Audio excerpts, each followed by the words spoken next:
I'll call the meeting to order. I'll read the resolution 01. Call the meeting to order at 6 o'clock. I need a mover and a seconder. Gary and Derek, all in favor? Carried.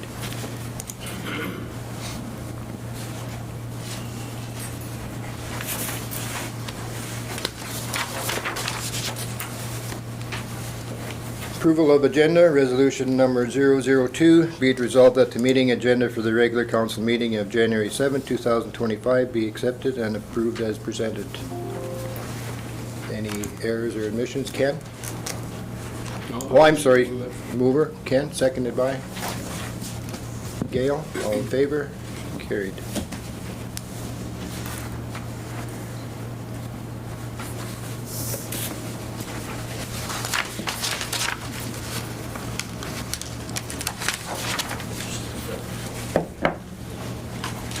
Approval of previous minutes. Resolution 003, be it resolved that the meeting minutes of the regular council meeting of December 17, 2024 be accepted and approved as presented. Any errors or omissions? Gail? 5.2.1, the time is incorrect. It says HMM. I imagine they just had their I just finger got on the shift button instead of... Could be. I've just got Leanne calling, trying to connect, so I'm just going to take the call. My apologies. Yeah. Hello, Leanne. 1 second. Yeah, she's just having some connection errors. Give me just 2 seconds.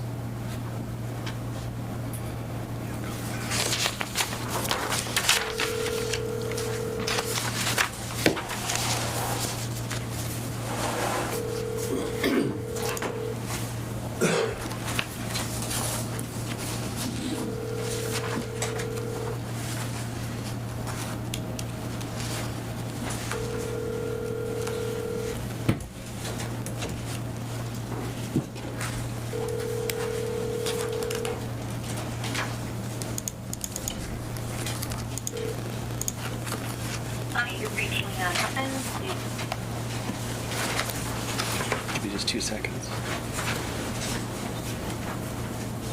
Did you try the landline? Yeah, I just tried the line that I've got for her. She's texting me, but she's, it says on hold, and she had called in, so I'm assuming she was having technical difficulties. Okay. Maybe just give me 1 minute to kind of connect her. She is in the Teams meeting, like I can see her here, but it says that I'm on hold, so I'm not sure if that's what's causing that. Were you trying the cell tripper or the landline? Well, she just tried calling me on the cell. Oh, so. okay. Do you want to try the landline? Oh, what's your landline? Get it here for you. It is 238. Yep. 4843. 4843. Okay. Let's give that a try.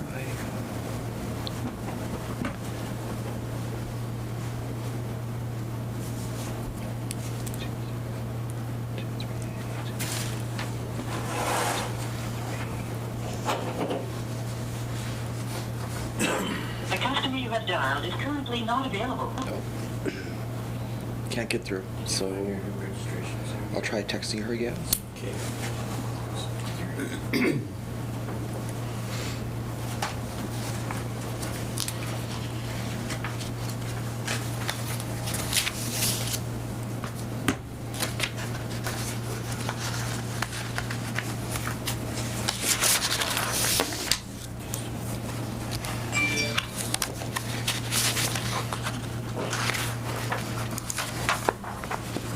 Yes.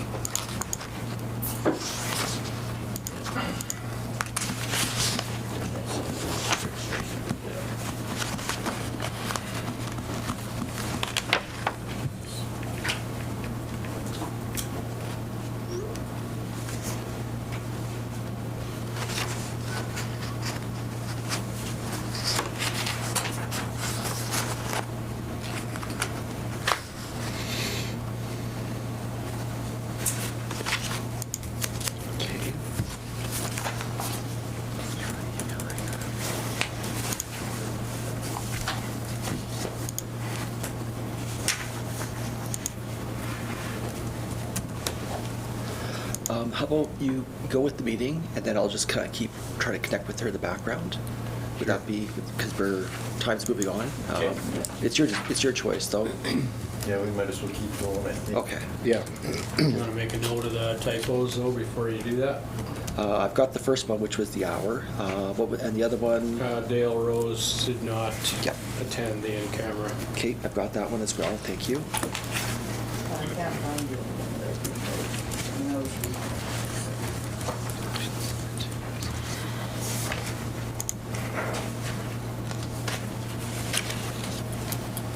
Any other typos? Good. This wasn't a typo, but there was one paper in our email. There was one paper missing out of our email agenda that wasn't in this agenda. Oh, which paper was that? Numbers did not check, just pass out the check. Okay.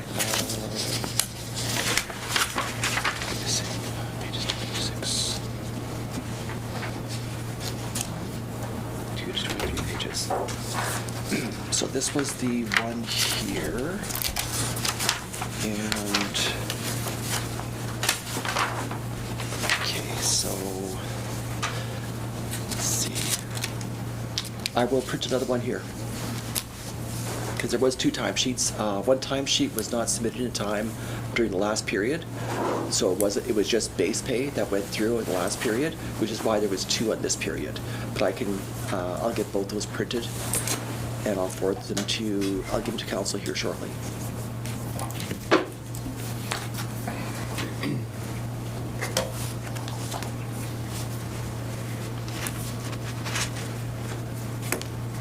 Are there any other errors to the December 17th meeting? If none, I'll read the resolution again. Be it resolved that the meeting minutes of the regular council meeting of December 17, 2024 be accepted and approved as amended. Mover and seconder, please. Derek and Gary, all in favor? Carried.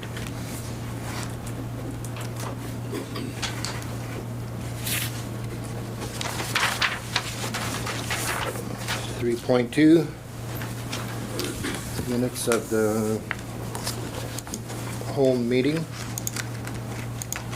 on December 18th.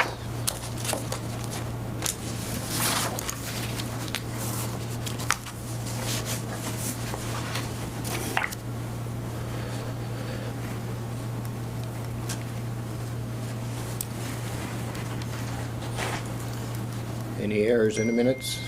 Hearing none, I'll read the resolution 004. Be it resolved that the meeting minutes of the Committee of the Whole meeting of December 18, 2024 be accepted and approved as presented. Mover and seconder. Ken, seconded by Gary. All in favor? Carried.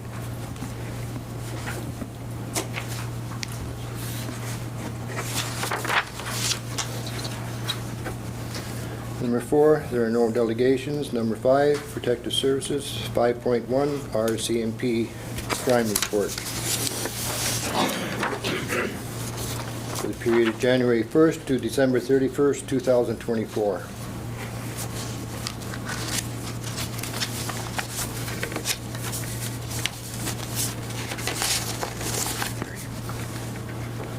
So Leanne will be able to attend. Okay.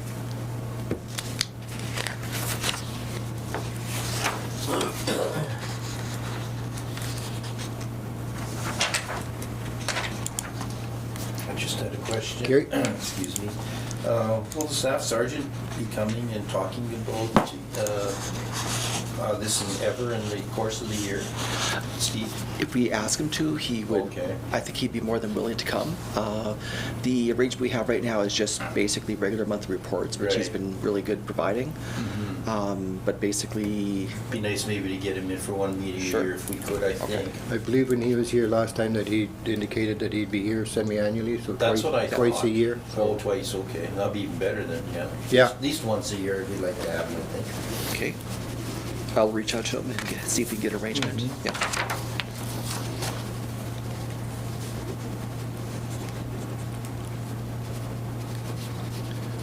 Total service calls for the entire year is 451 calls that they responded to.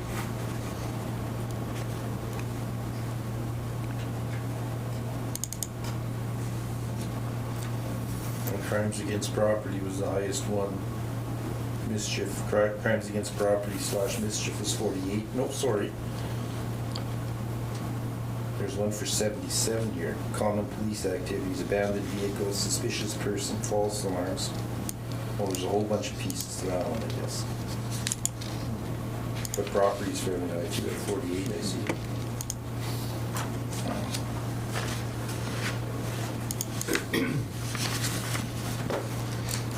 Any other questions on the police report?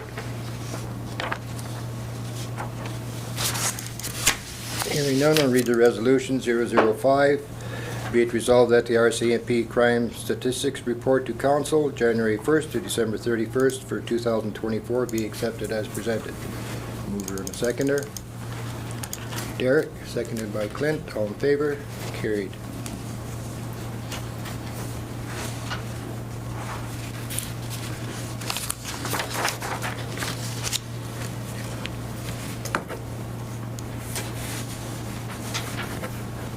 Number 6, Public Works and Utilities.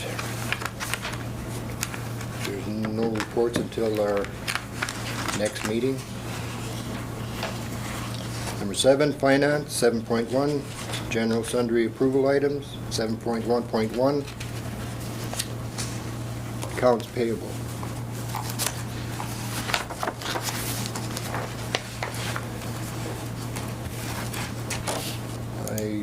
I went over the accounts payable prior to the meeting, and there was, everything was correct for check numbers and the amounts. There was one substantial amount, but that was for the second payment to the Swan Valley School Division. That's why it's such a large amount. Final payment, I should say. No? Yeah, final payment. Else looks good. Any questions regarding the payables? Hearing none, I'll read the resolution 006. I'm sorry, I just have Ken? one. I'm Clint. 13565. Do we pay a lawyer for every FEMA request? 13. No, we don't. If on occasion, if we're not sure how to respond to a FIPR application, we will consult with the lawyer, but that is not the regular by far. It's usually the rarity. Okay. Yeah. Did you have questions regarding the invoice in No. particular? Well, Okay. I just had to give what it was for. Yeah. No other questions? I'll read the resolution. Resolution 006. Be it resolved that the accounts payable checks 13538 to 13582 in the amount of $361,157.86 be accepted as presented and approved as presented. Mover and seconder. Gary, seconded by Ken. All in favor? Carried.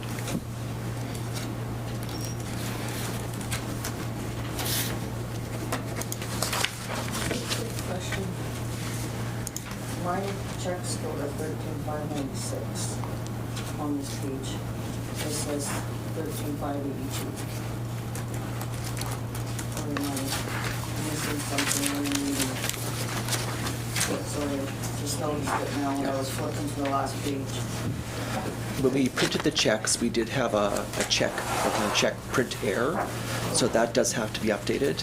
That was just towards the end of the day, and what happened is for the first 15 checks, it was printing front and back rather than just on the one side. So actually, I will go in and correct that. Give me one moment.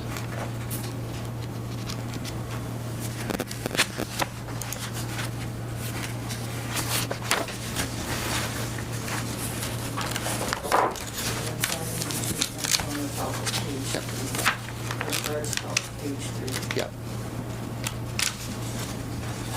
So it should be the 596 then? Give me just 2 quick seconds.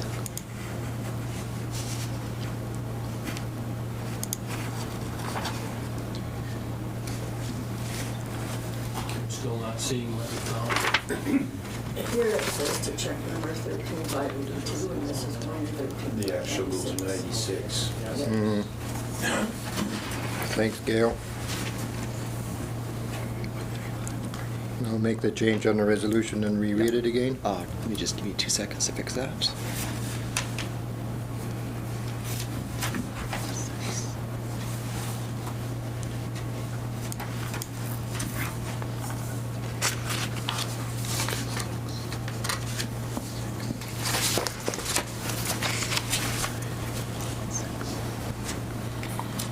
Okay, so the range, actually I'll print it up here, just give me 2 moments.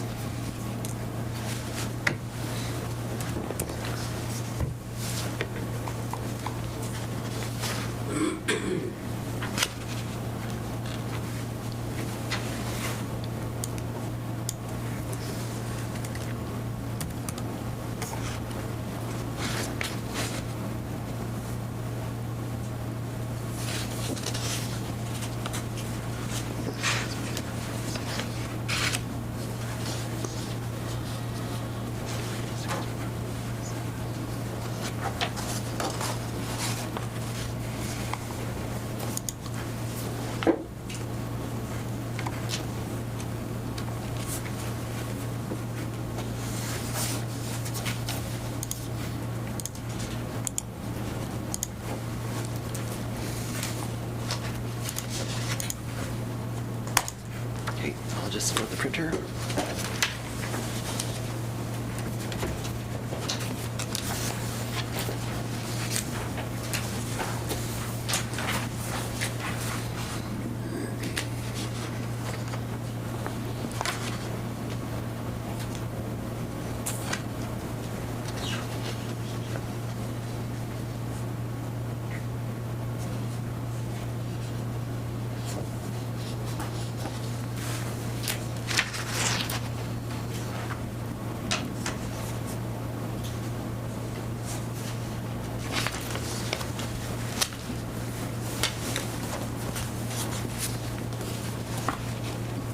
Okay, just waiting for that to warm up again. Our network is running a little bit slow.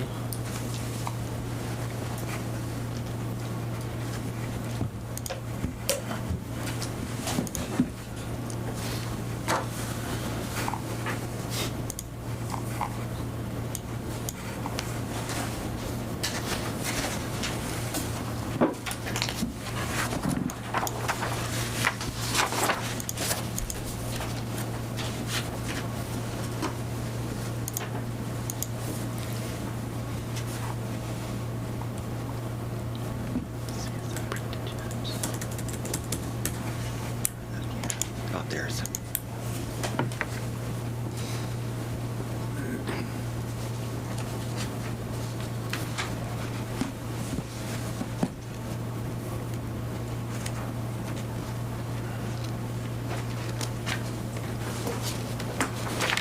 There you go.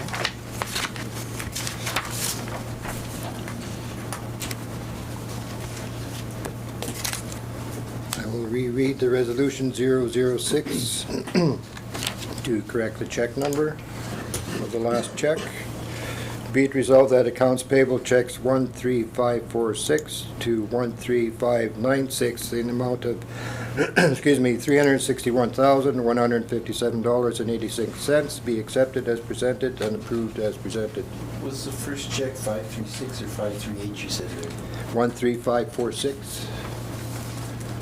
It should be 13538, correct? 13538 3-8. to 13596. Oh, those will be approving through the payroll. Those are payroll checks. So payroll checks always show as void. Okay. Yeah, that's Yeah, right. Yeah. So, and that's just basically because we have payrolls, the checks go, this is basically for council payroll. So when you go to your council per diems, that's when you'll be approving 2 items further into the agenda. So we have, what number do we have now? 13546 13546. to 13596 Perfect, okay. because of the voided checks on the top. Yeah, that's council indemnity there. Yep. Okay, perfect. Okay. I need a mover and a seconder for that resolution. Gary, seconded by Derek. All in favor? Carried.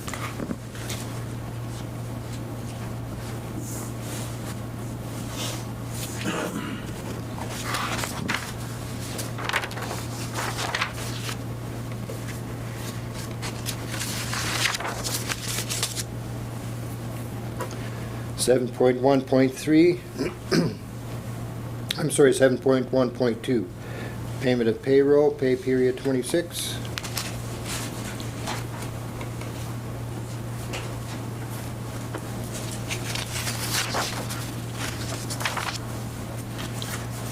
Any questions?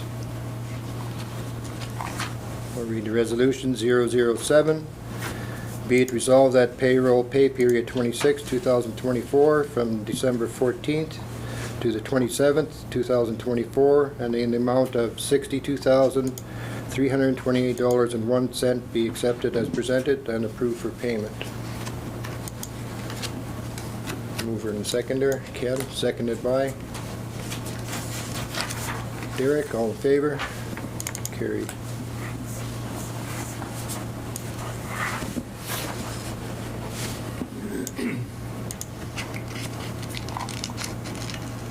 Seven point 1.3, council per diems.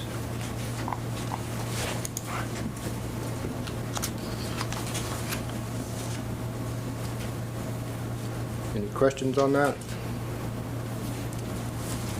I'll read the resolution 008.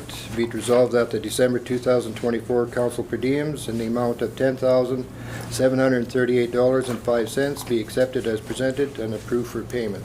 Mover and a seconder. Gary, seconded by Clint. All in favor? Carried.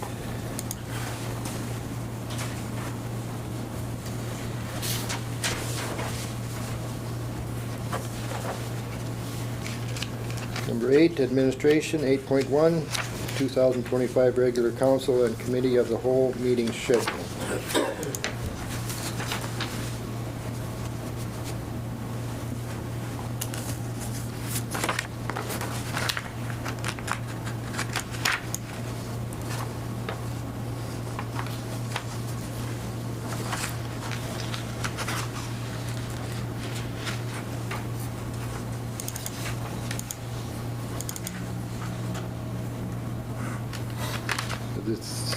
This we have to go through annually or whatever, and we've all agreed to meet on the first and second last Tuesday of each month. So per our bylaw, on that schedule, we're required to have meetings on the first and the third Tuesday of each month. On occasions where it falls on a stat holiday, we're required to meet the next day that is not a holiday. And then we do have the one committee of the whole meeting scheduled for Thursday this week, which is already on the agenda. Council has the ability to add additional committee of the whole meetings throughout the year. And typically when we go into our budget session for 2026, there will be committee of the whole meetings that we have for that purpose as well. But we're not going to schedule them this far in advance. So the committee of the whole schedule is subject to change as council wishes. And basically we update that webpage where those are posted on as they occur. So if council says they want a meeting or once meetings are scheduled, they'll be updated throughout the year. So at this time, that is a schedule for committee of the wholes. And at this time, the regular meetings are per the bylaw. The practice is per the bylaws that we have to actually approve our schedule. However, everything that's in that meeting is already governed or required to meet the bylaw. Currently, our website, we have this on our website as well as a tentative schedule, with the idea that it complies and follows the bylaw, stating that we have how we're supposed to schedule our meetings. But it also says that council has to actually approve the schedule too. So once we actually have that approval, that tentative will be changed to just a regular schedule.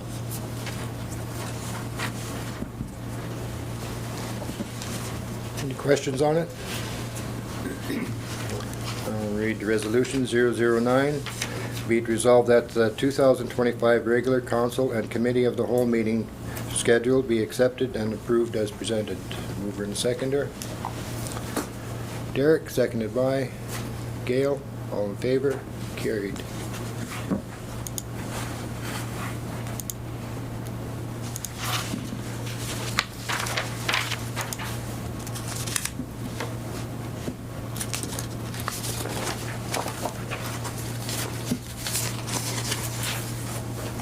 8.2, Code of Conduct Bylaw Review. So per the Code of Conduct bylaw, that has to be reviewed by council on an annual basis. Basically, we are a little bit past 1 year as far as our last review, or when the actual bylaw was put in place.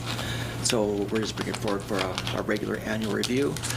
There's no first, second, or third reading. However, if council wishes to make changes to the bylaw, we would then go through redrafting and then bring it back as an item for first, second, third reading before finally being approved once we incorporate any feedback that council has during those first 3 readings. Everyone has read it and gone through it. Are there any questions on it? Okay. Right at the start, it says on discussion on December 19, 2024. Sector right here. Okay. Is that in the bylaw or? Right on down. Oh, let's see here.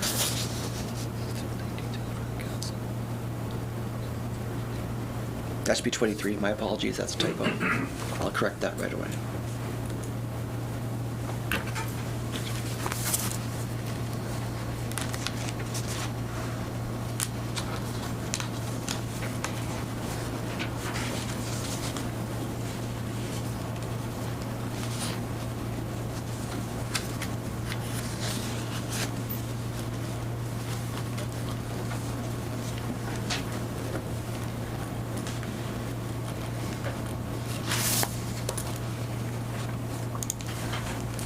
So that change will be reflected in the minutes.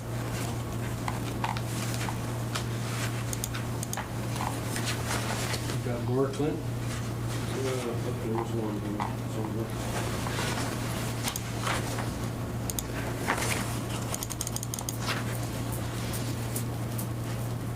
I think it was under social media, use of social media. There was a word flaming in there somewhere. Is that an actual word? I'm trying to find it. Page 9 of 16, page 9. 34. Number 33, 34. 34.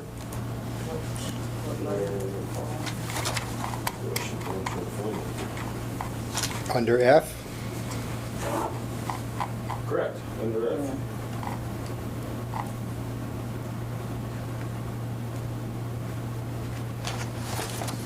Have you found it, Trevor? Yeah. This was your bylaw from previously, so I haven't made any changes. So just bringing it as an agenda item. So this is what we've already approved. Council approved back on December 16th? December 19th, 2023. So 19th. So flaming was in there. That was probably a carry forward from the prior bylaw. But we can make that change. So what I'm trying to say is there was no edits last time to add flaming. It was a carry forward for the previous bylaw. I didn't know it was there. Yeah. I don't know what doxing was. Can you break that down for us? Where's your word? Where's that word? It says here flaming, shaming, or doxing. I have no clue. I don't know what That's flaming or doxing is. I might be totally wrong, but I think doxing is when you publicly give out where somebody lives and phone numbers and that kind of stuff. Okay. I'm gonna check this. I'm gonna check Webster's. I'm doing that. Do you have more, Clint? Actually, process searching. Flaming is to express annoyance. Okay. So, oh, and doxing the action or process of searching for and publishing private or identifying information about a particular individual on the internet, typically with malicious intent. And flaming, I'll just read that so we have that definition there. Flaming.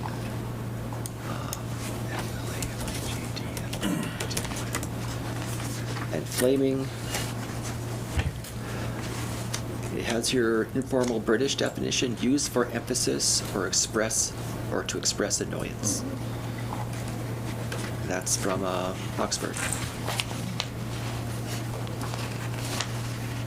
I got a question. Page 10, under item O. It talks about us councillors having the legal duty to act in the best interest of the municipal corporation. But I'm not finding anywhere where it talks about our duty to the ratepayers or the constituents. Is that an oversight, or just struck me as kind of odd?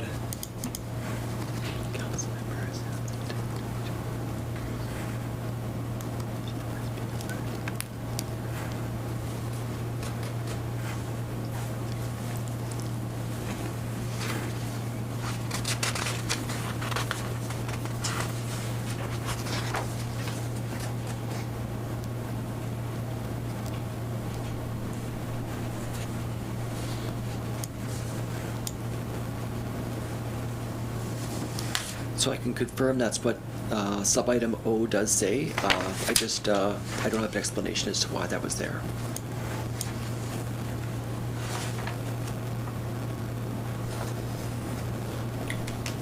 I don't know, I'd be pretty happy to see us add in there to act in the best interest of the municipal corporation and the ratepayers or the constituents, whatever we want to call them. C mentioned something about that social media as a platform to treat one another, municipal staff, or members of the public. Yeah, As they're to make falsehood. but this is talking about a legal duty to act in the best interest of, I don't know.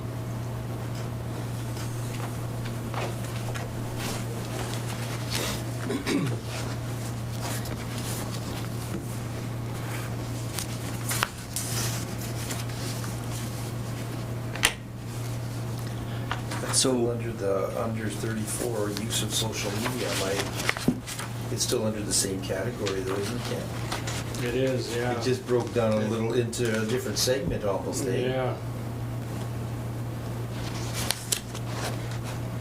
Yeah, we don't have to change it.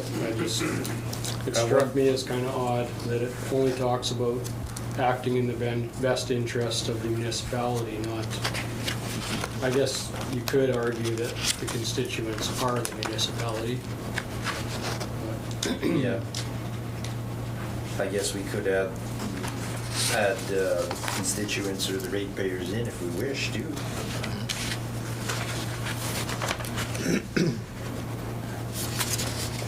Is that what council wants to do? So would council like to take this bylaw back for revision and review and update? What we can do is bring it as incorporate the feedback we received so far during this meeting, bring it back for a new bylaw for first reading, and then have a discussion where we can do further edits if we wish. Would that be what council would like to do? It might not hurt, I think. Sure. Give us a little more time to go through it too, a little closer. One more time, yeah. Okay. I can table it then. Okay, table.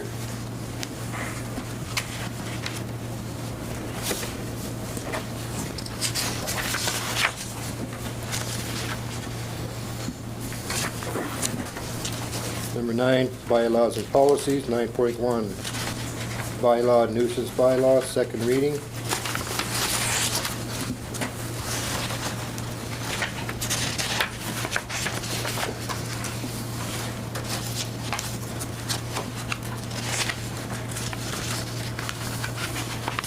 Does this have any changes from the first reading, Trevor?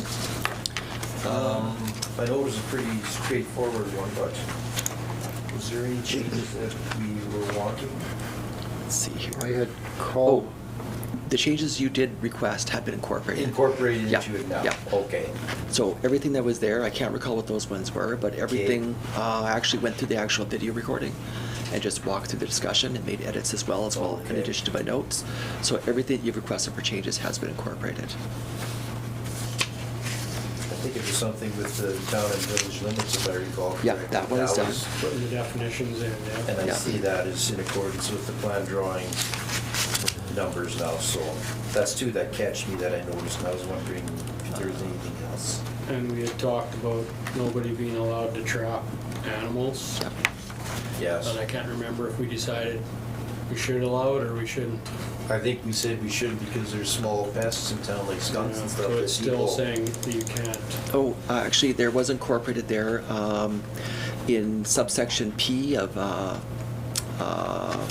clause 1. It basically says wild animal. We refer to the Manitoba definition of it, but what we have here is we actually refer to the Wildlife Act, but we have here at the end of that subline P where it says with the exclusion of skunks and raccoons, yes. because council had said that they wanted To allow that. to allow skunks and raccoons There to we be go. I trapped. missed that, Trevor. Yeah. Sorry. Yeah, me too. Yeah. Thanks, Trevor. We also have in there the map limits, basically the maps that are on that wall and that wall as well. Right. So those were incorporated in, similar to other bylaws. We also had deleted, there was 2 clauses. I think the one was basically drunk and disorderly, where basically it would just fall under the RCMP. If there's a complaint called the RCMP, they deal with it. So we had that one removed. And then we had the one where someone ringing a loud bell or crying, yelling to sell goods and services. Council said they were okay with that. So that clause was also removed. And in addition, that's about it. But if there were any other changes, they were small, but those were incorporated. Those That have been sounds like the incorporated. ones I remember Yeah. now, Trevor.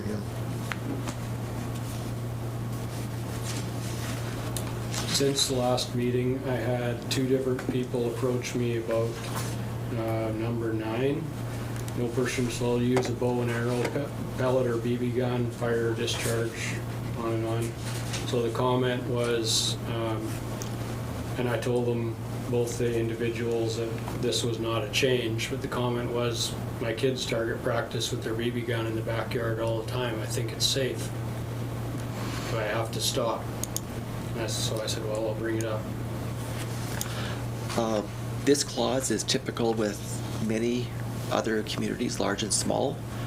The idea is that you're shooting the BB gun, you have a fence as a background, the BB travels between the planks of the fence and strikes another child or somebody else in the head in the next yard over. That's just an example of what this is meant to prevent.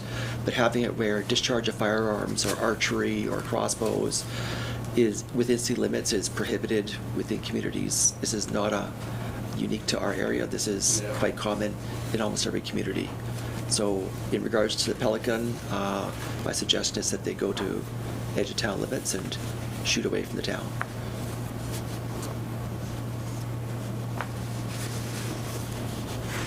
Okay, I just told them I'd bring it up, see what everybody thought.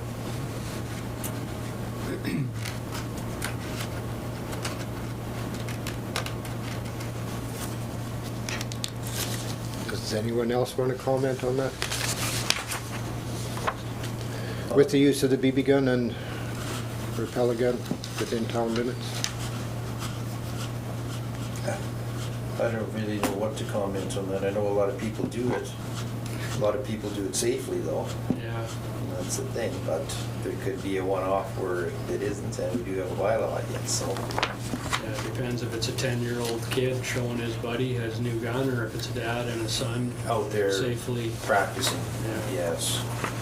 Yeah, it's a tough, I'm kind of on the fence on it myself. you're right. This is second reading for this one just tonight, though. This is second reading, that's correct. I guess what I'm gonna do is I'm gonna circle it and just give it some more thought between now and third reading, then that's my take on that for now, I think, guys. Gals? And also in the original form, it had the words chief of police, which we don't have for this town. No. Yeah, that's So been corrected. those were also omitted. Correct. I think it came up twice or 3 times.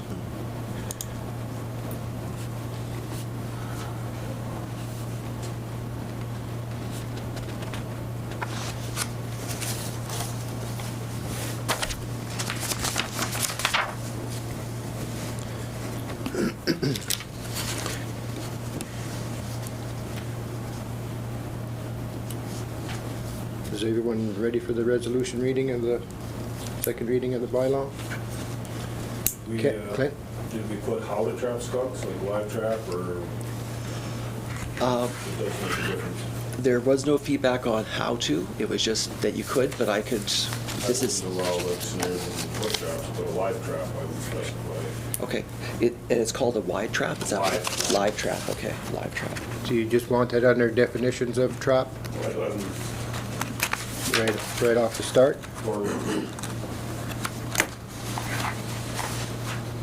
Or to somehow specify that we don't have someone setting power snares in their backyard for, Or we could put a clause in there, or a sub-clause saying that we allow the trapping of the animals that are not included in the wild animal clause, but basically that trapping is to be limited to just your live trap only. So the definitions of trapping is fine, but we just put a clause in there that for those animals that are being trapped that are not within the wildlife, or that clause, that live trapping is the only methodology that we can allow for trapping. Would that be all right? Yeah, that's safe way of getting rid of them. Yeah, okay. Under number 10, where it says no person shall hunt, trap, take, kill, or capture, or attempt to trap, take, kill, or capture a wild animal within the Minitonas and Bowsman community limits. What if we hire someone to do that? Can we add in there that, That was another question just below that. The bylaw officer was the only guy that could do it, so is our bylaw officer a trapper? Because a lot of times if you hire someone like a exterminator of some sort, so. We'd be able to have it where the bylaw officer, the legislation that covers that, says that he can employ people to act as his agents or to assist. So he would basically, you have an animal, you refer to the bylaw officer says, I don't trap bears or whatever, like whatever the situation might be. So he would then call someone who actually does that, and that person would be working under the authority and preferably with the supervision of the bylaw officer. So it would fall under that legislation. This would be covering individuals who are not the bylaw officers, like residents.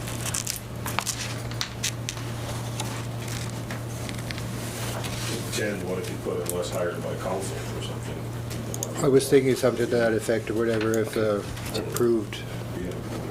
Yeah, if we wanted to put into the definition of who, then naturally it'd have to be somebody with a registered trapping license or something to that whoever effect. without a bylaw officer, it would be easier to just hire somebody than have to get him to work under a bylaw officer.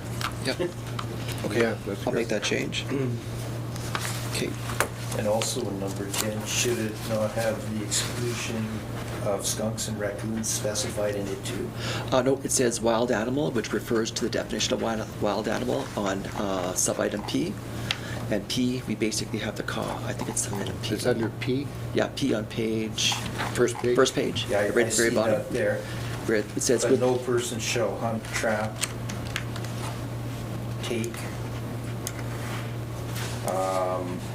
or capture, attempt to trap, or kill a wild animal within Minitonas and Bowsman community limits. yeah, So under wild animal, that's your exception there then? yeah, because it says, it refers to the act, but then it says at the very end of that subclause, comma, with the exclusion of skunks and raccoons. Okay. So we- So that being under the subsection P Yeah, will cover off item 10 here then? yeah, because the word wild animal has been specifically defined, Okay. and when we use that word later on, that's the definition that we Okay. use for this bylaw. Just wanted to make sure I was not missing something. Trevor, did you happen to notice or remember, is a squirrel or a rat a wild animal?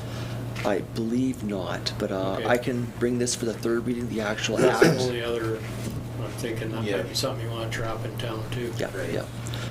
It- Just rodents in general. Yeah, Yeah. mice and rodents and rats are not. But what I'll do for the third reading is I'll bring the actual section of the act, so we have a clear list. Okay. And now skunks and raccoons will be on it, but we've already addressed that in the comments. Yeah, right.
Any other questions on this nuisance bylaw?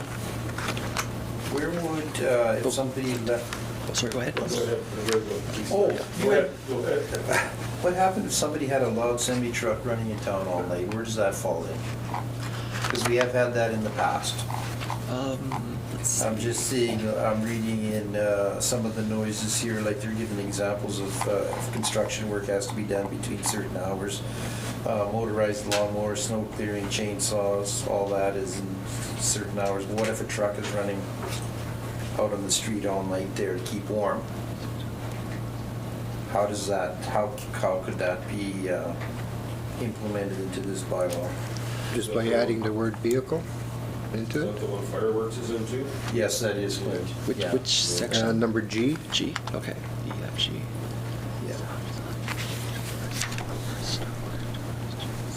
Yeah, under prohibited noise, I was going through section 3, all the different Yeah. areas there.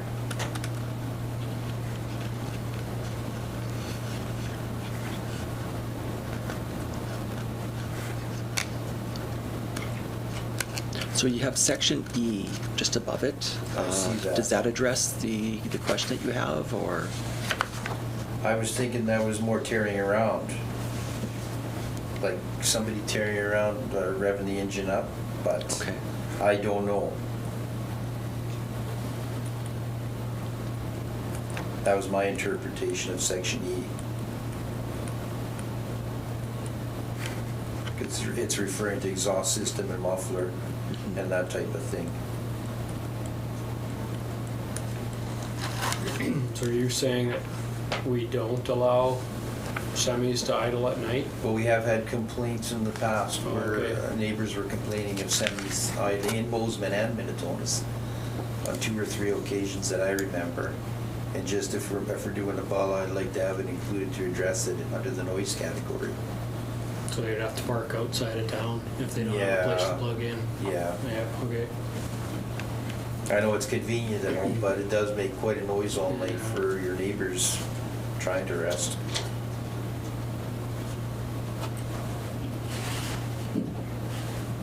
I guess maybe I'll just make a note and take that as just something to think of how to add in between now and the 3rd reading then. Well, what I can do is, we can provide a copy to council just for review by email. This wouldn't be anything that you vote on, but it would give you a chance to actually discuss it. You're right. And share ideas with the reply all, so we don't have to rely on a meeting to have No. that kind of a start where we can kind of do a discussion, and Mhm. then when we do our next reading, we have a tentative draft that everybody's kind of had a chance to weigh in on before you actually do our 3rd reading process. Right. So what I could do is I could put some wording in there as a starting point, and then We can it'll go from evolve as you there. provide feedback. Okay. Okay. That'd be great, because, yeah, I just been thinking about this because there was like 2 or 3 occurrences over my time on council already. So I'll put add draft content regarding the idling of vehicles. Of semis, et cetera, that type of thing. Do we want to restrict it to semis or just vehicles?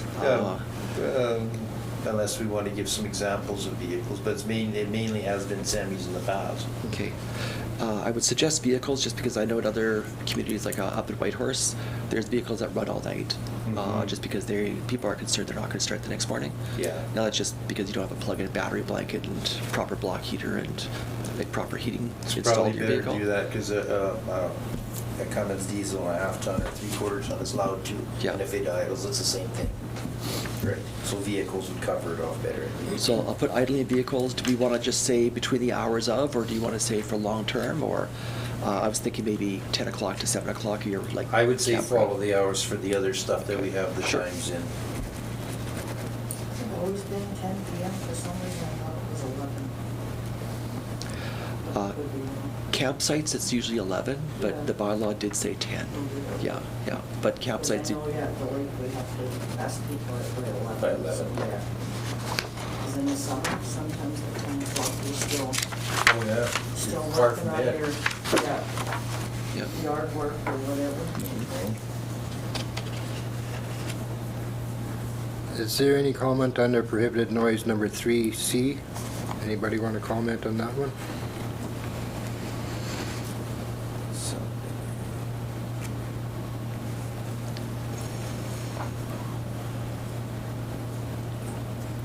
The sound emanating from a musical instrument or loudspeaker when audible from a distance of 30 meters, 97.5 feet or more, unless authorized by council.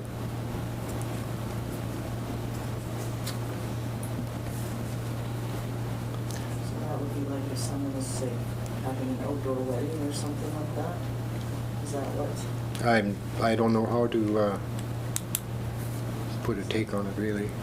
Or a stereo going in someone's backyard. The outdoor event going with music loud? That's why I don't live in town. Me either. You don't have to have your music very loud to hear it from 97 feet. No. It's very far. No. The town isn't that big, you can hear a lot of stuff. Yeah.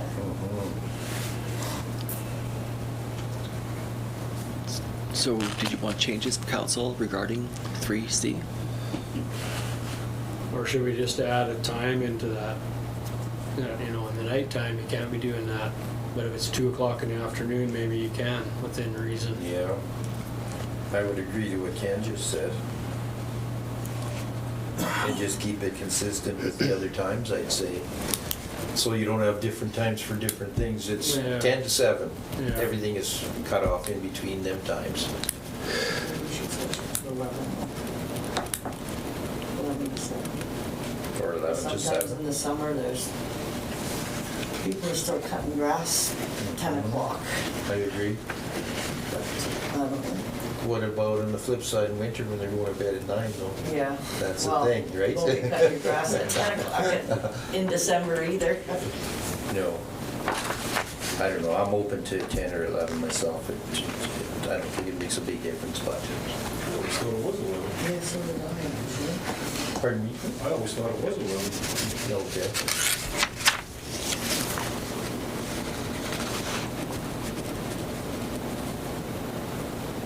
So change time frame throughout from 10 p.m. to 7 p.m. to change time frame to 11 p.m. to 7 p.m. 7 a.m. Oh, yeah, 7 a.m. Thank you. I'd be fine with that. Gives them a little extra time, especially in the 3 nights, like spring, summer, and fall. Yeah. Yeah. Sometimes don't get. So 11 p.m. to 7 a.m., correct? Yep. Throughout everything, that is the time limit? Yep. We'll make it for all, the whole bylaw. Yeah.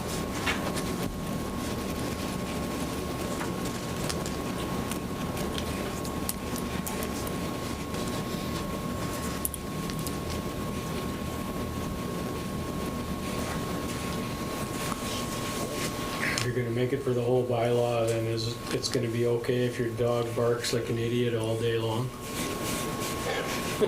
Okay. What clause are you referring to there? Or? That very last one. Okay. I was just getting down to that too. Thank you. So 6.4 or where? No, it's still under J? under 3, but J. J, yeah. There's no time limit on that one.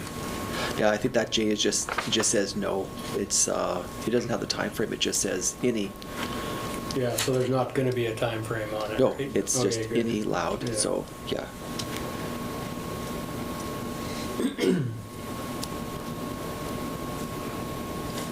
I guess any sound that people create then, from noise or disturbance, eh? Would have a time limit on.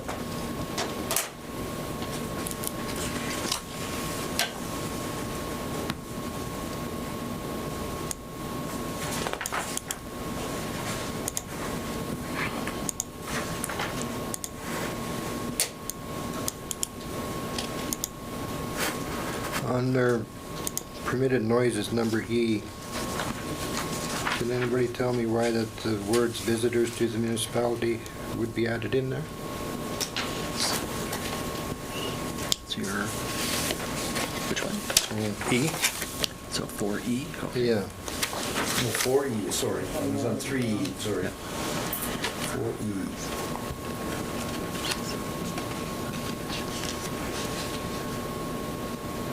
Then that's just pertaining to the fire hall alarms or sirens for Yeah. of emergency vehicles. Yeah, that's, I think it's just emergency services when active.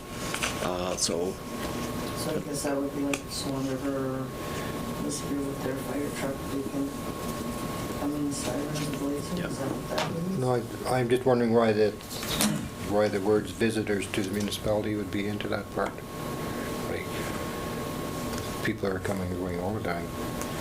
Well, we're providing a public service to the residents or the visitors. Okay. So if your camper is on fire, you can make noise putting it out. Yeah. That's how I took that, yeah. but maybe I'm nuts. I would just, it's, there's times when you try to interpret something or a sentence or a word or whatever, you kind of get it. Two different versions of it. Are there any other takeaways or parts that we could circle and go back to, or have suggestions or comments on? The firework part, do people actually have to ask council for permission for fireworks? The fire chief, Fire Yeah. chief? correct. It says only the fire chief, okay. Or council. In case the fire chief is on vacation or away. In case the fire chief is away or on vacation. Usually, sometimes they might ask us and I just refer them to Ken. Yeah. Yeah, he's got the same. I've been on the department for 15 years, very cheap now for 10, Yeah. and I've never had anybody ask. It's good.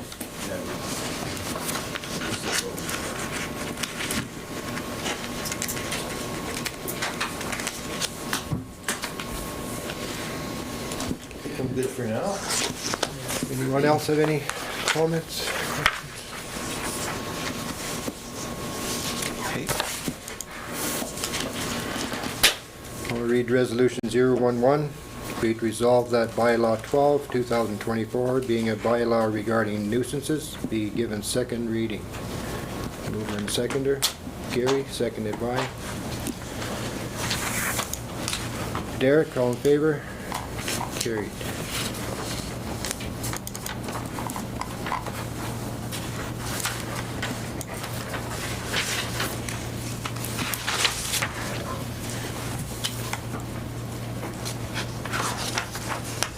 Nine point two, dog and cat control bylaw, first reading.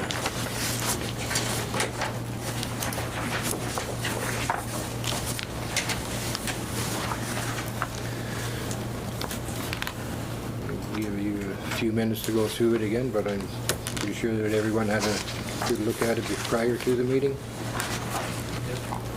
And with it being only the first reading.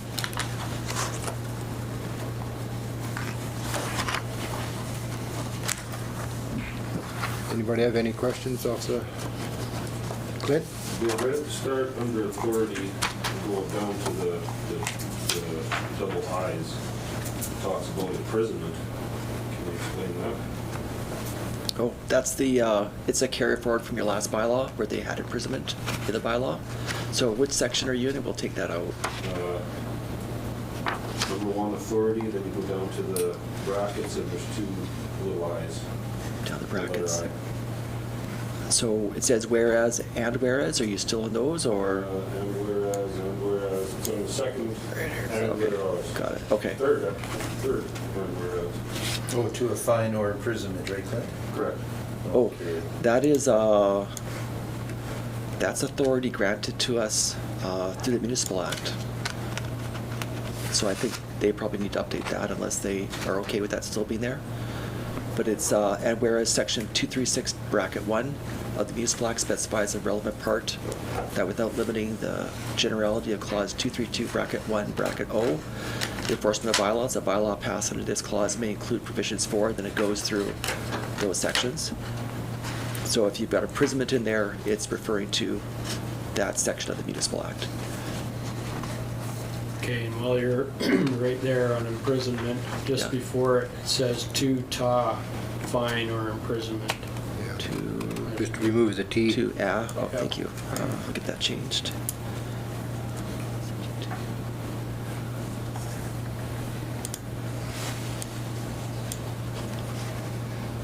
Go ahead, Clint, if you got some more.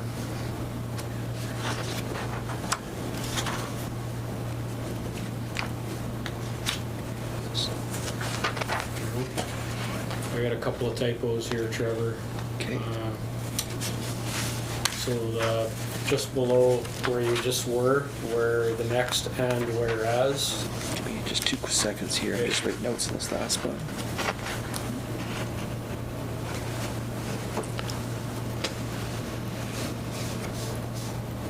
Okay, ready? okay, so just where you were at imprisonment, Yep. next and whereas. Yep. It says in relevant par. I don't know if that's a word I don't know, or if it's a typo. Probably a typo. It should be relative part. So it's is it under the animal not to run, or bylaw does not limit, or Just above animal not to run. okay. Yeah, it should be part, not par. Okay.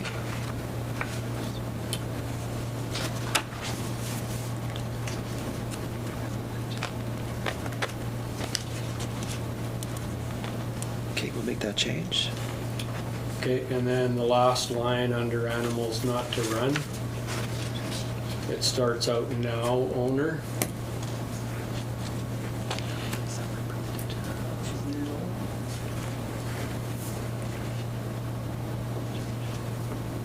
It should say no, like Edo.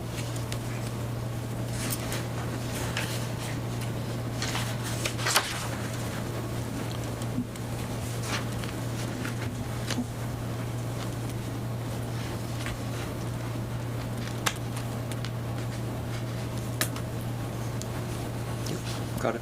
And then 4.2.2 Yep. says every person who owns or operates a kennel within Bowsman Village and Minitona's town limits shall permit the animal control officer to enter and inspect the kennel at all reasonable times for the purpose of determining compliance with this bylaw. My question is that authorizing an unescorted visit when you're not home?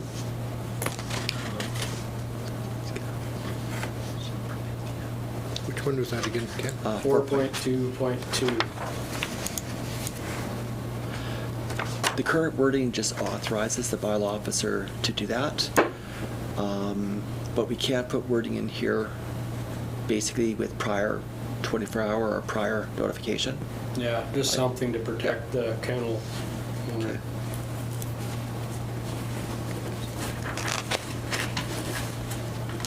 Did you want to put a prior notice period, like 1 day, or? I'm not really fussy about what, just something. With prior arrangements or Yeah, something just- like that. Anything really, so that it doesn't just give the guy free rein to come whenever he wants. So letting you know. So I think prior notice is better than prior arrangement, because Prior if someone, notice. if you're never able to make an arrangement, you could just block a person from actually inspecting. So if you say prior notice, I will be there 24 hours, i.e. tomorrow at 1 o'clock, that would be your notice. It's kind of like similar to the Rental Tenancy Act, which requires 24 hours notice. So you're basically giving this person 1 day notice, and that the also benefit too is if there's something where this owner says he's probably here because he got a complaint about this, gives him a chance to correct it prior to the inspector coming in, which might be a way of prompting the solution that you want without actually going through a full inspection and then write up or fine or along those bases. So there might be some value to doing that. So prior notice, do you think like 24 hours notice, or? So you put a time limit on it so that you're not phoning 20 minutes before saying, I'm giving you prior notice, I'll Yeah. be there. Yeah. Plenty. Yeah. So would 24 hours notice would that suffice? I'd like to see a couple of days myself, 48 hours. Okay. Yeah, just gives you, because you may have something already planned, 24 hours isn't a lot of time. Yeah. But, the second day you should make an exception to meet the guy if there's, Something serious. something serious going Yeah. on, right? So in 48 hours, you've given your 48 hours notice. If he comes 48 hours, you're not home, the bylaw officer can still go onto the property and do their inspection because they've given 48 hours. I think that's reasonable, because if someone's ringing on the door and someone's just not answering the phone because they're not home, it could be another way of barring the actual inspection.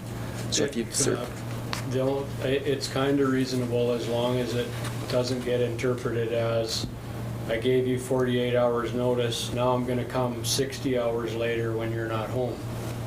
Oh, but with the 48 hours So- notice, you'd give a time. Yeah, it Yeah, would have to be state. that you give a time. Okay, so Yeah. stating time. I think that's reasonable. Yeah, I just have a question regarding animal welfare. Is our animal control officer in charge of that, or is that, do we go through a licensed veterinarian to do that inspection? Like, are we putting the onus on our own? I don't know. Oh, like for the condition of an animal? If someone complains that Right. neighbor B or whatever is mistreating his animals or whatever, not being fed or whatnot, so do we go through our control officer to check on that, or do we He would go do through the- a veterinarian and who incurs those costs then? I think the animal control would do the primary, the initial check, and then refer to whoever would have to be down the line. Okay. Would be my thinking on that. Like if the animals ain't fed, then all of a sudden, okay, we gotta go to the provincial vet or whoever would be handling those types of things Right. and get them people involved then. And if our person says yes and the veterinarian goes there and says everything is fine, then who incurs the cost of the veterinary charges? I think we just want to keep it a little bit of a higher level. So when the province animal control officers are contacted, they don't go and inspect with the veterinarian. They go and inspect, and they can actually seize animals. They go themselves. They go themselves, and Yes. if they're concerned there might be a confrontation, they'll bring our CNP officers with them. Correct. And we have had that in our municipality before, where there was cats and a dog. They went to a person's residence. Basically, they asked to see the animals. The police were there, and basically they were advised that he had the authority to do so. And the end result was that one dog and a bunch of kittens actually were seized and then put up for adoption, adopted out. So there was no veterinarian required for that. So I don't think putting that restriction on our bylaw officer or our animal control officer would be the way to go. However, we could have the discretion where if we feel this could be sensitive or we're not 100% sure, we could bring in a veterinarian along. And then as far as costs, we would be billed for that. But if we found it where there was fines or basically seizures of animals, that would start a process where some revenues from those fines or seizures or sales or whatever that would be, we recoup some of our costs that way. But it just if you're not sure you want to vet along, we're going to get billed for it, we'd have to pay for it, and then the outcome of that inspection would determine who the final payer of that might be and how that happens. Makes sense. Okay, Yeah, that So- makes sense. so I wouldn't put it in the bylaws, what I'm trying to say, I keep it more of the operations Yeah. and just Yeah. deal with it that way. So it would be under the bylaw officer's discretion.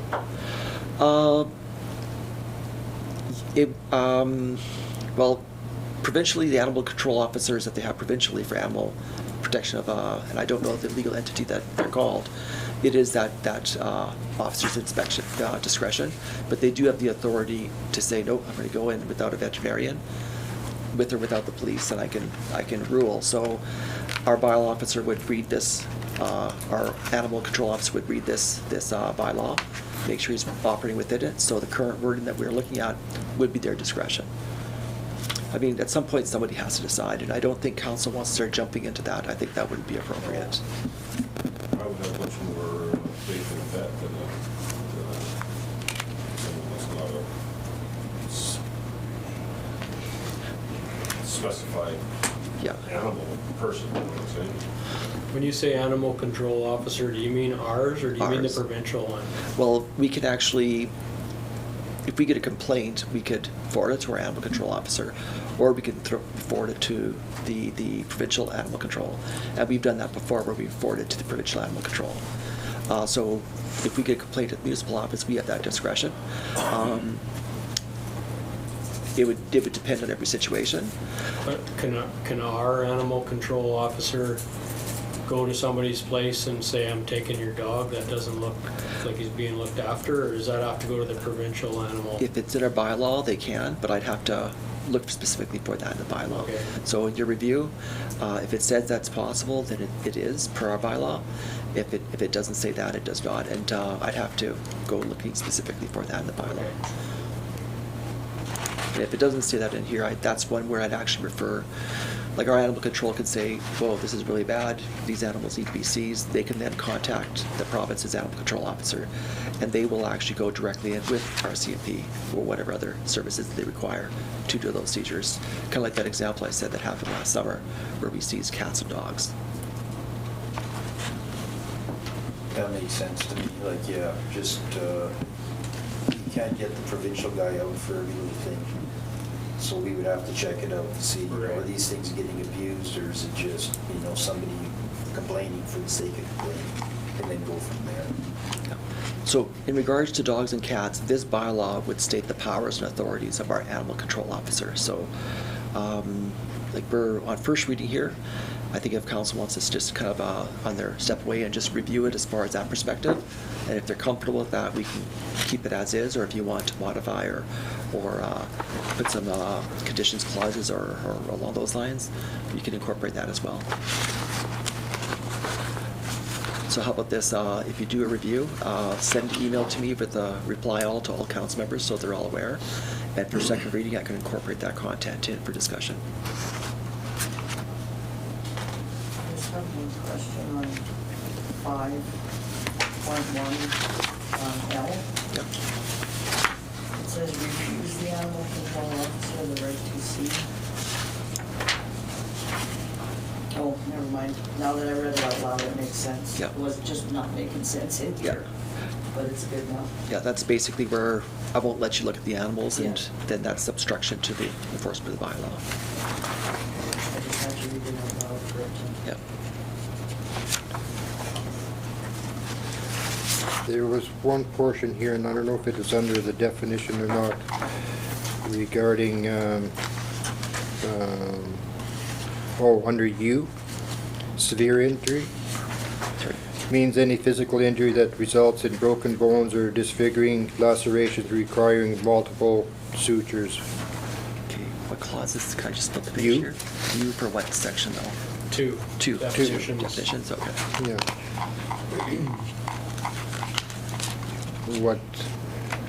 What class is multiple? More than one? Stitch? I would say more than one, yeah. Yes.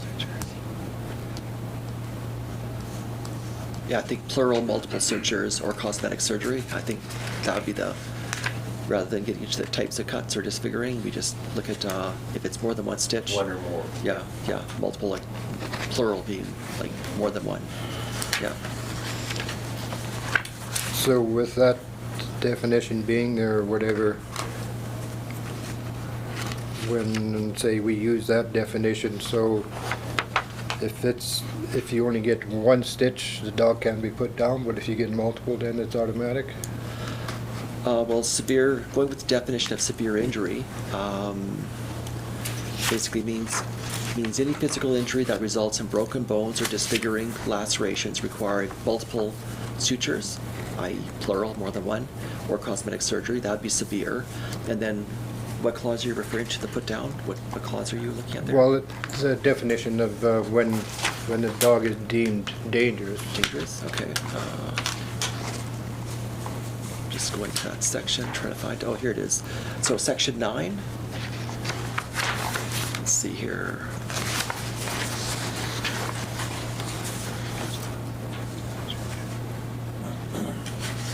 So clauses 9.1 to 2.1, 4 kind of speaks to that. I can read them, but there's a fair bit here. Yeah, we can read that at home too, or Okay. whatever, but. Yeah, provide your feedback on that. There's another typo, Trevor, on 8.2. 8.2. Whereabouts? Second last line, to obtain and order. I think it should be to obtain an order. Yes, thank you.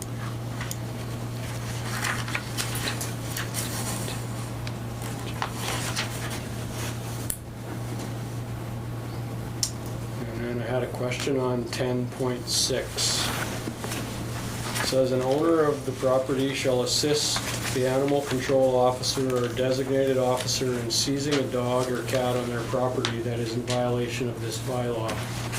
My question is, if that's an aggressive dog that's not my dog, but it's on my property, I have to help catch it? And that's which section again? 6.10.6. 10.6. 10.6.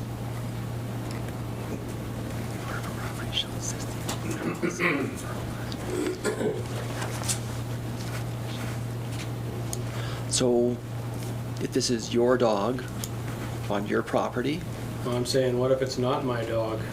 but it says an owner of the property Yeah, shall so if assist. someone else's miserable mutt is on my yard, or some old lady's yard, she has to help catch it?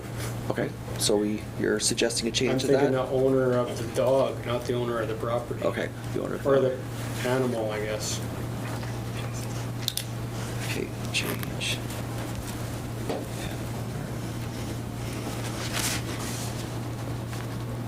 Yeah, that makes a lot more sense. An owner of the animals will assist the animal control officer.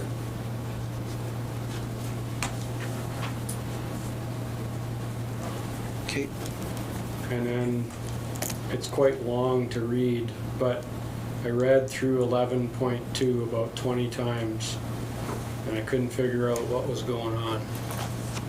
Which one is that again, Ken? 11.2?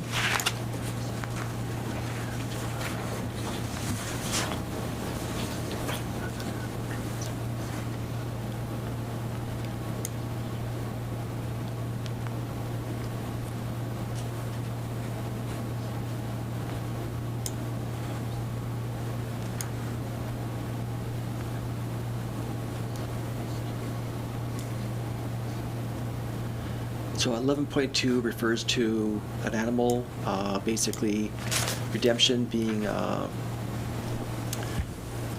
if the terms or requirements for an animal to be given back to the owner are not fulfilled, then basically the notification basically prior to an animal potentially being put down, and then notice periods that are required.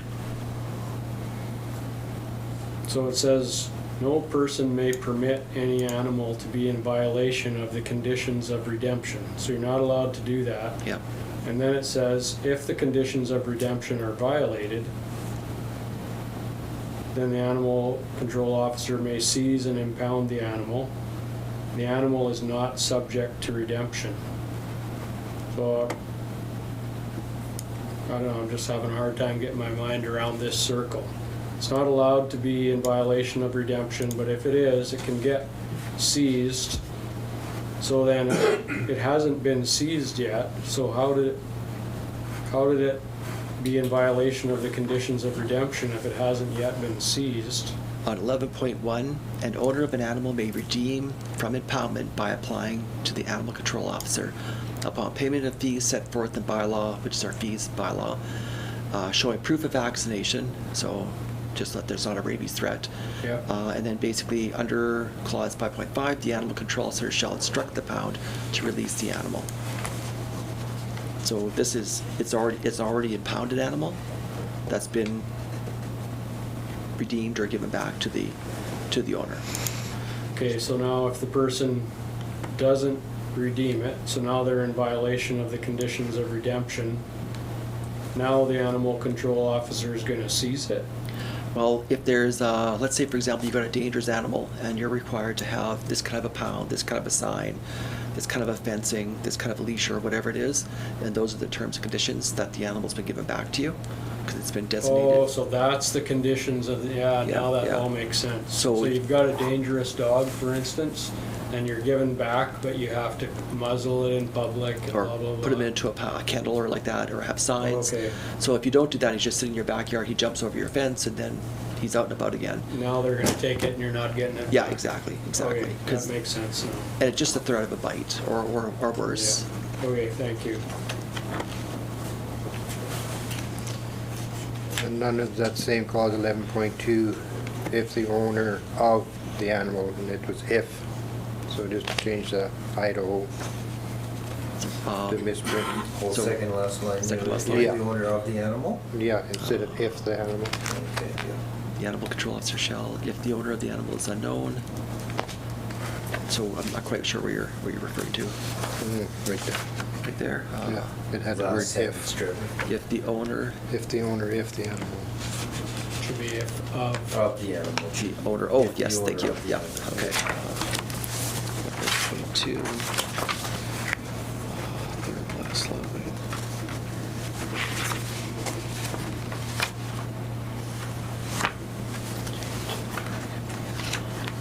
And this being just the first reading of it, I think Yeah, we beat it up a bit already. yeah, That's good. we have done that, so. Yeah. We'll go through it at home when we have more time to read it slowly and Yep. then come up with the, and send it off to Trevor.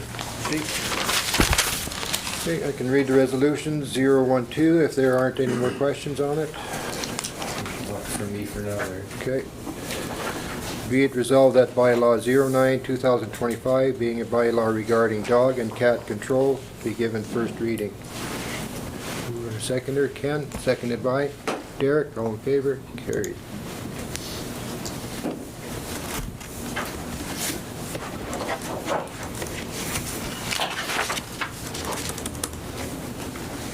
So just before we move on,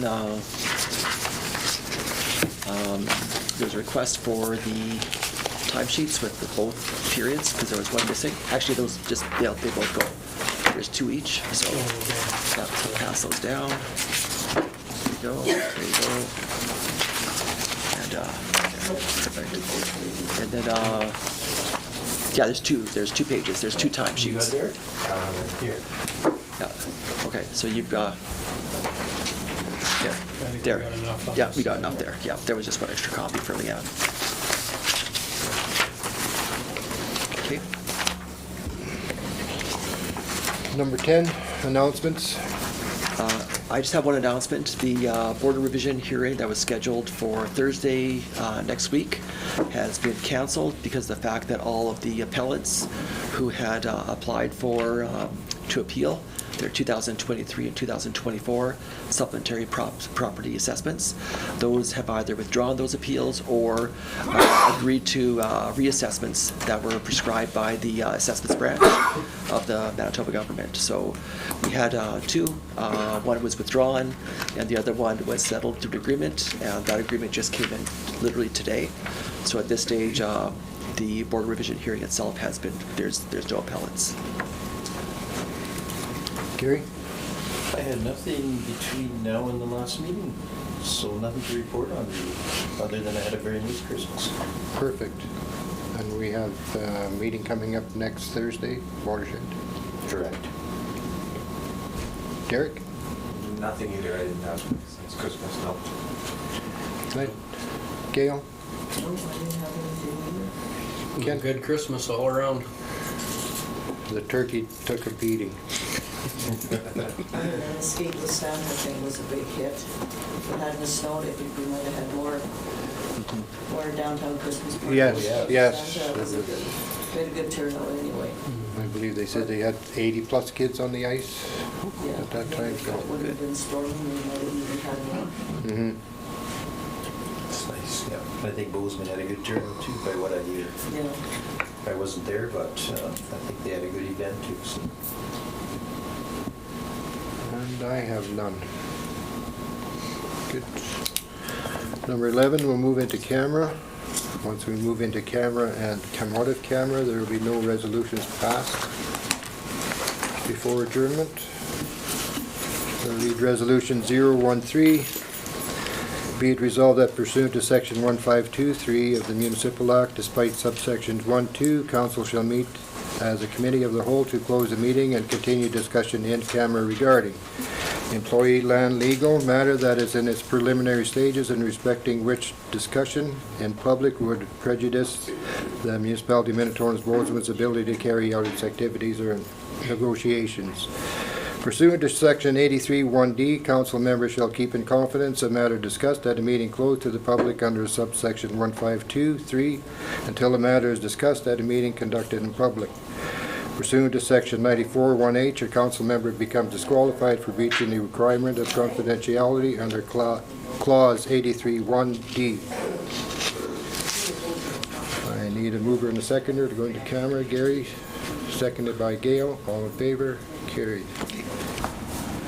Resolution 014, coming out of camera, be it resolved that pursuant to section 1524 of the Municipal Act, this meeting shall be reopened to the public at 9 o'clock. 9 o'clock. Mover and a seconder. Gary, seconded by Clint. All in favor? Carried.